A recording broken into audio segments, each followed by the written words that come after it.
Okay, this happened to me a few days ago, and I can't get it out of mind. I'd talked to a therapist about it, but none would believe me. Hell, I barely believe myself. So who better to tell than a bunch of strangers? Again, before I say anything, I'm taking breaks while typing this because this is fucking me up ridiculously bad at the present moment. Just need to get this off my chest. I will probably be joking throughout. That's just how I cope with things like this. I'd love to be more serious about it. But every time I try to do that, I end up on the verge of a panic attack. I'm also changing names of anyone I talk to. To prevent someone tracking me down, I'm leaving out personal details. Whoever reads it will get the idea. Background: I-19M. Moved out of my parents' house about a year ago. Now I rent a house I can comfortably pay for with my job. Mostly people my age live here. Some older, some younger. There's only one old person in the neighborhood. Let's call her Mrs. Hodges. Her husband had passed away a few years before I had moved in. This is a small neighborhood in a small town. So she is the type to host local events. She's lived here longer than anyone else can remember. But that's mostly due to the fact that most of us move out after a couple years. I also work the night shift. I normally sleep during daylight hours, so I don't see most of my neighbors that often. Now, on to the real story. I had gotten home around 6 a.m., fairly late. During the night shift, there had been an incident leading to police getting involved. I found out a panel was strangely left to the side next to one of the shelves. I went in to move it and wrote a note down on my phone to tell the boss we need to fix that wall. To my utter horror, whenever I checked the wall where the panel went, there was a black tarp covering it up with holes torn in it, just enough to pull to the side for a full-grown man to get into. As I walked in, I remember doing a scared, awkward laugh and letting out a quiet "what the fuck?" What the actual fuck? Some hobo had been squatting in our work for at least a few months. To add to it, this guy had some strange obsession with me. He had notes upon notes about me. My hours, my appearance, my personality. God, this fucking guy had been stalking me. The only reason he was able to figure this out is because I stumbled into his nest. It was sick. There were drawings and shit of me that looked like they were drawn by a small child. There was also a lot of writing directly on the walls, probably written in some markers he took from the store. A lot of scribbles and writing was on the walls. His handwriting and drawing skills looked like what a kid would make. Oh, and there were a lot of drawings of him killing me and burying my lifeless body. You know, normal kid stuff. Forgot to say earlier, I work the night shift at a local store. It's a lot like Walmart, just smaller, and owned by a nice family in the nice side of town. Most of my night shift duties involve cleaning up the store for when it opens in the day and restocking shelves. Standard fare. Normally, I'm the only one there. I had caught muddy footprints several times and chalked it up to customers coming in during rainy days and not wiping their feet on the rug before I found this guy. Actually, CCTV footage showed him buying the absolute cheapest food he could get. He was a very common customer. I would feel bad for him if it weren't for him trying to murder me. Here's the kicker. I even found some of the cheap food on the floor of his nest. The scariest thing to me was the fact there were several unopened packages. I had run into the guy a couple of times. He always came at 8 a.m. When I was leaving, he had a smoker's voice and was fairly scrawny. I'd only rung him a couple times when I had to stay later. Despite the fact I always kept a pocket knife on myself during shifts, it was one of the most terrifying situations I had somehow managed to catch myself in. I was the only one in the building, so I noped the fuck out and made a 911 call outside the building. I wasn't being paid enough for this. The officer on the phone told me to hold tight and to lock myself in the employees-only area for the time being. I locked myself in there for around 15 to 20 minutes until the cops arrived. I'm not a religious person in any way, shape, or form, but I was praying they could catch that guy and put him in jail or some mental hospital. My head was spinning, he said. His voice was firm, but definitely not wheezy like the homeless guy. An officer knocked on my door. Hello? Police? Anyone in there? I was still scared shitless. Yeah, I'm the guy who called 911. I yelled back through the door. All right, son, can you unlock the door for me? We just need to know where to find the hiding space. I let out probably the heaviest sigh of relief and unlocked the door. Did you bring anyone else? My buddy's surveying the store for any other signs of the squatter. We have another guy in case we need backup. No one else though? All right. Thank you, sir. What's your name, kid? The officer asked. It's Josh. I remember pausing to look down at his namatag officer, Steve. Steve isn't his real name. I don't want to reveal his real name either. I don't remember quite what I said from here. My brain goes fuzzy at this point. It was something to the effect of, okay, I'll show you the guy's large asshole. The officer took a second to talk on his walkie-talkie, then followed me as I led him through the store. The nest was on the other side of the store. The employee's room is closer to the front. When we reached the room, I pulled away the tarp for Officer Steve, and he stepped inside of it. Again, he said something over the walkie-talkie. Like, yeah, we found the guy's hidey hole. Over. When we stepped inside, the officer stared at the collection with a face I haven't seen a person use except on a cop show. It made the situation feel fake, like it was happening to someone else. I remember wondering why me, of all people, it had to be, why this guy had fixated on me specifically. I'm very boring to talk to in my real life. I don't even have that many friends who would seriously make a fucking shrine dedicated to me. What's your full name, Josh? The officer asked me, pulling out a pen and paper. Josh last name, sir. No, this isn't my real name. Don't harass some guy actually named Josh. Last name. Over some story someone told on Reddit. If someone's last name is Lastnam, they already have enough problems in their life. The officer nodded. Mr. La. I'm going to have to ask you to come with me down to the station in a moment. My blood ran cold. I felt a deep pit in my throat when I asked him why. I didn't realize how serious the situation was until he asked me that. The person who was living here, seems it, had been here for several months at the least. We'll ask you questions about this first. Then we're moving on to the rest of your coworkers. For the first time in a long time, I felt like I was going to cry. Like I was a kid again. It was fucking terrifying to feel so powerless to this situation. I couldn't enter this store again. I'd have to quit in the morning. I still haven't yet. My boss gave me a few days off to think about it. The officer put a hand on my shoulder and led me out of the nest. When we were out of the room, he put police tape over the door. Josh, I know you're very scared and confused right now, but we need to know if there is security footage from the last year stored somewhere. I nodded, saying nothing.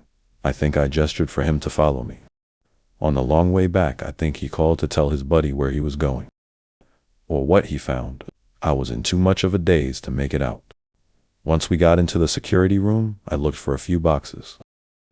We still have fairly old cameras, which are in black and white, but fairly reliable. I looked through the cabinet, which I had the key to every employee does. Sometimes we need to wipe old tapes. I looked through the large cabinet for a box labeled from this year. One found a large one labeled for this year and the last, which I gave to the officer. I remember laughing quietly and asking something like, guess I finally get to be on the news. Right? I heard a low sigh from the officer. Don't count on it. Nothing remarkable happened between that conversation and the police asking me what happened back at the station. They made me sign a few forms, asked me about my job, my background, all that. I didn't know the guy's name beforehand. I learned it was something like Bob, or John, or Joe, something generic like that. I learned they were suspecting him due to old records of similar shit like this he pulled. After a while, they called Mr. Simmons, my boss, to come to the station for further questioning and let me go. I remembered I had left my fucking car at the store, so it would be a 30-minute walk to it so I could get home. It was maybe 6 a.m. at this point, so it was getting brighter. I had to walk to my car with the sunlight blinding me. At that point, I kind of wished I had gotten murdered. The summer weather is the absolute worst. After that, it was also uneventful. I settled into my house for 15 minutes until leaving to go to my next door neighbor's house, Mrs. Hodges. I couldn't sleep at all, and the guy hadn't been found yet. For all I knew, the bastard could have followed me home. It was nearly 7 at this point, so I knew she was normally awake by then. I didn't know her well, but enough to ask if I could stay to crash there for the day. I stood at the porch, thinking if I should call my parents or not. I decided against it. They would decide I wasn't allowed to live. On my own, despite being a grown-ass adult, I didn't bring much. I would only stay for the day, just a toothbrush, my glasses, a charger, and half a box of muffins I got from the store the other morning to make up for the trouble. I knocked on the door, and she welcomed me in. "Oh, good morning," she said in her sweet voice, before she looked over at me. I probably looked horrible. I was sweaty and pale. My hair was probably a mess from trying to get to sleep as well. "Josh, are you all right?" I wanted to say yes, but all that came out of my mouth was a whimper, and I nearly started crying on the spot. She looked at me very worriedly. "Come on in, dear. I'll get you some tea, and you can tell me about it." I nodded and gave her the muffins, which she set down on the table next to the door. "There's a couple of blankets on the couch. Once you feel better, try to drink some tea." I nodded again, and without a word, I sat down on the couch and wrapped a blanket around myself. It was hot out, and the blanket was cold from disuse, which was convenient for me. After she brewed tea for me, iced tea, she had figured out that's the one type I liked a long time ago. I told her the same story I told earlier, just about as well as someone who just got out of a traumatic event. She listened to me carefully and said she would keep an eye out for the hobo, and I could stay for the day. I wasn't going to sleep, so I just decided to watch some YouTube videos with headphones on. Just anything to distract myself. This was a small house, so she watched TV on the recliner on the other side of the room. Keep in mind, this was a small neighborhood. Mrs. Hodges trusted everyone. A little too much, actually, and left her doors unlocked. I only found out this when I stayed at hers, because she locked all her doors when I came inside. It honestly made me feel uneasy. How had she lived so long in this neighborhood and never gotten broken into?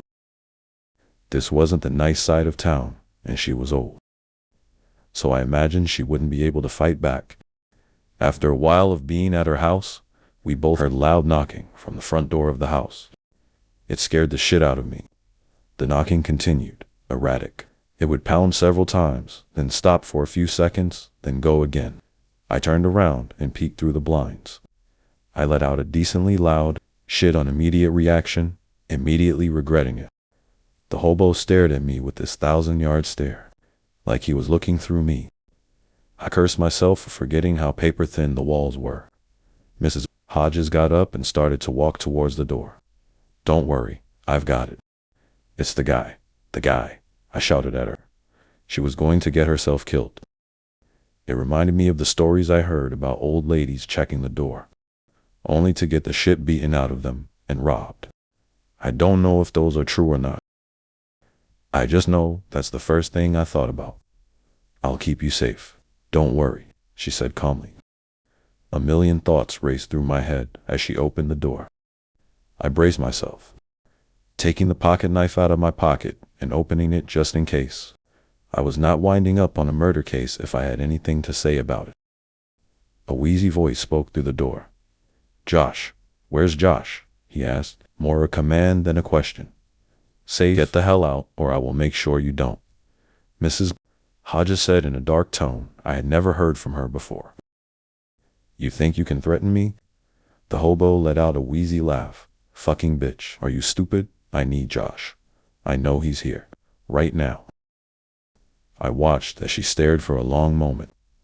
"Give me a good reason," she said. Fuck, I had never heard her sound as threatening as that before or since. It caught me off guard and made my blood go cold for the second time that day. The homeless man pulled out a knife. I'll fucking cut you like a fish. Is that good enough for you? The man cackled. His lungs seemed to push out as much air as they were capable of. He choked and laughed. It was the third most disturbing thing I had seen that day. He raised the knife up to Mrs. Hodges' throat before his hand paused mid-motion. To my utter horror, I watched as one of Mrs. Hodges' hands turned black. Black tar-like flesh ran up to her upper arm. The homeless guy seemed stuck in place. He stared ahead with wide eyes. His pupils shrank as he seemed to struggle in place to get away. I watched as my friendly neighbor's arms stretched to inhuman proportions, large, and wrapped a few times around the homeless man's neck. The man choked and tried to struggle in her grasp. The thing was, I don't think she was choking him like I did before. Thinking back to it, his face didn't turn red. He didn't seem to be struggling to breathe. It was more like something was caught in his throat. The seconds seemed to stretch on to be hours as I watched Mrs. Hodges place her other now tar hand on his face. Some of the goop went into his nose and mouth. I watched in horror as he was reduced to dust within a matter of seconds. I was frozen. My nice, unsuspecting neighbor had killed someone right in front of me. Fuck what the hobo was going to do to me. That was the most disturbing thing I had seen that day. I had never believed in the paranormal. This is the first time I even considered it. She killed someone so easily. She could kill me so easily. I watched as she calmly took a dustpan and broom to sweep up the ashes of that man. Water, what are you? I asked, voice shaking. Mrs. Hodges replied in her usual, sickeningly sweet voice. I'm what you humans refer to as an eldritch horror. What? I asked, half laughing. She was so calm. God. I felt like I was sweating again. I know you don't live long to comprehend how long I've been around. But I can tell you as much as you'd like to know. Just don't tell anyone else. Sweetie, I nodded as she finished sweeping. Throwing away the man's ashes in a trash can, she made me tea for me again. She sat down in her recliner after she set tea on the table. She inhaled, then looked over at me. I understand how hard this is to understand. You creatures live too short to understand a being as old as I am. How old are you? I asked. My heart was beating so hard in my chest, I could hear in my ears. Just a couple of centuries. Fairly young, actually. What are you? We don't have a name. Never needed one. My kind has lived around humans for a millennium. How much do you know of Jesus Christ? She asked me. If it weren't such a serious situation, I would have laughed at the irony of that question. My parents made me go to church every week before I moved out. I know a lot, actually. She was the one who laughed. Hun, I hate to tell you this, but you know very little of him. He's the first documented one of us, though. His stories are widely different from the abilities most of us possess. I'm sure human myth has bled fiction into fact. I stared, choosing not to speak. It's a shame, you humans do live so shortly. My husband was human. It's a true shame. He was the only one I knew who could grasp what I am, if just barely. You've killed people before? I asked. Oh, it's such a dreadful thing. I don't do it often. Besides, I wanted to get rid of that problem. Her eyes flicked to the trash can, her eyes darkening before she returned to her normal and let out a chuckle. I haven't had to do it in nearly 70 years now. I nodded. My head was spinning again. Why did you protect me if you can kill someone so easily? She stared at me seriously. Josh, you know you're a very young man. You don't harm others enough for me to harm you. I only hurt bad people, okay? She said in a voice similar to one which a parent would explain to their child. It hit me that despite being an adult, in her eyes I was a child. Okay. But why did you keep me safe? Me specifically. You're a being from unknown origins. You don't. You're not human. I don't. Josh, you're far too young to have to contemplate that. When I heard of your plight, I knew something had to be done. I know how scarring it must be, but I'm still just Mrs. Hodges. She stopped speaking, and an awkward silence fell over the room. If you want to, you can leave now. I don't mind if you ask questions. Not many get to have a glimpse of beings like myself. I know you would like some time to reflect. This must be shocking to you. Just know, if you have any more trouble, just give me a call. She smiled at me. She was the same nice neighbor I knew. I couldn't place it into the uncanny valley territory no matter how much I wanted to. It just felt so genuine. Thanks, Mrs. Hodges. I'd rather leave, I said, or something to that effect. All right. You have a nice sleep now, you hear. You have nothing to worry about now, she said as I was grabbing my stuff. I'll try, I said. Then I left her house. When I was inside my living room, I checked all the locks, locking all of them, including the windows. Nobody could blame me for being paranoid after what I witnessed today. All of it. If I needed to, I could just blame it on the hobo stalker. I've been checking the locks every day these past few days. I don't know how to understand any of this. It's fucking crazy. Absolutely fucking crazy. She was right. I can't comprehend this. As much as I try, nothing factors correctly in my brain. Call me crazy. Call me anything. But I know what happened that day, and it is seared into my mind for as long as I live. I know what happened that day, and nobody can make me believe I don't. So all I ask is, please, believe me. Believe my story. Believe there are others, like Mrs. Hodges out there, living among us. Living their natural lives, maybe on your street, in your scripture. Maybe even your family. Just don't tell anyone who told you.